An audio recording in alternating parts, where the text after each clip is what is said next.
World wrestler, India के सम्मानित wrestler Sushil Kumar इस वक्त मर्डर मामले में दिल्ली पुलिस की गिरफ्त में हैं और आज सुबह दिल्ली पुलिस सुशील कुमार को लेकर हरिद्वार के लिए निकल गई। हरिद्वार में एक अहम सबूत है दिल्ली पुलिस के अकॉर्डिंग, और ये सबूत इस केस को मजबूत बनाने में मदद करेगा।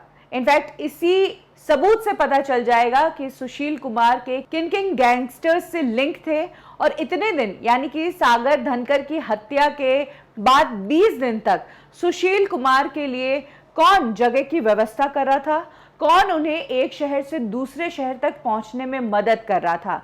क्योंकि पुलिस का कहना है कि 4 मई के बाद सुशील कुमार जो 20 दिन तक फरार रहे, वो जिस तरीके से पुलिस को बेवकूफ बनाकर इधर से उधर छिपते फिर रहे थे, वो कोई ऑर्गेनाइज क्रिमिनल ही कर सकता है। कोई तो था जो सुशील कुमार को मदद कर रहा था, उसको गाइड कर रहा था, उसके लिए ये सारी व्यवस्थाएं कर रहा था। और इन सभी की डिटेल्स दिल्ली पुलिस को मिल सकती है सिर्फ और सिर्फ सुशील कुमार के मोबाइल से। दिल्ली पुलिस ने सुशील कुमार को अरेस्ट तो कर लिया, लेकिन उनका मोबाइल आज तक दिल्ली पुलिस को मिला ही नहीं है। सबसे बड़ी बात, सुशील कुमार से दिल्ली पुलिस ने बहुत पूछताछ भी की, लेकिन सुशील कुमार जो है वो पूछताछ में सहयोग कर ही नहीं रहा है। कभी वो रोने लगता है, कभी वो कहता है कि मैं सिर्फ सागर को एक सबक सिखाना चाहता था, खाना खाने के लिए मना कर देता है।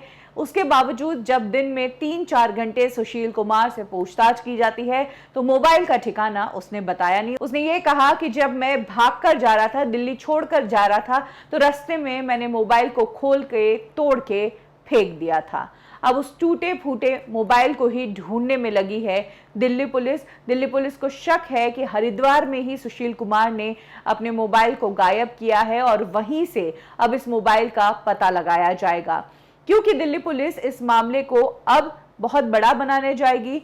सुशील कुमार का ये जो एक मर्डर केस था, ये सिर्फ एक केस नहीं बल्कि और भी मामले हैं जिसमें सुशील कुमार लिप्त था। दिल्ली पुलिस को पता चला है कि सुशील कुमार बड़े बड़े गैंगस्टर्स के कांटेक्ट में था, वो रंगदारी करता था, डरा धमका कर जमीनें जब्त किया करता था, लोगों से कब्जे खाली करवाया करता था। 2018 से ही सुशील इन सारी गतिविधियों में है।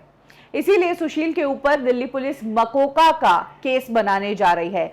मकोका का केस उन क्रिमिनल्स पर लगता है जो ऑर्गेनाइज्ड क्राइम करते हैं, जो सोच समझकर प्लानिंग के साथ क्राइम को एग्जीक्यूट करते हैं, जो प्रोफेशनल क्रिमिनल्स होते हैं। ऐसे लोगों को जमानत आसानी से नहीं मिलती है और ऐसे लोगों की सजा उम्र कैद भी हो सकती है। गैंगस्टर काला जठेड़ी, जिसके लिए सुशील कुमार लंबे समय तक काम करता था, उसको भी दिल्ली पुलिस ने ऑलरेडी मकोका के तहत बुक किया हुआ है।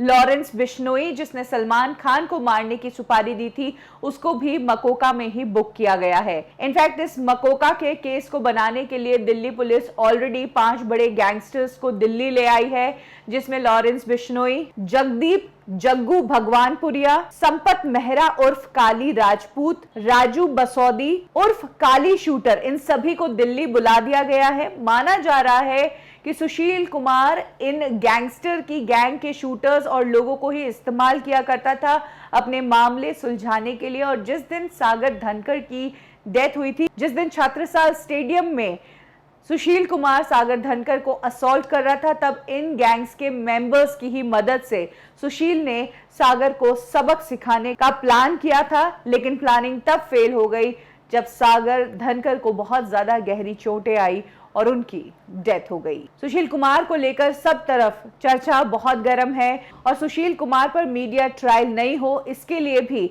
हाईकोर्ट में पिटीशन डाल दी गई है।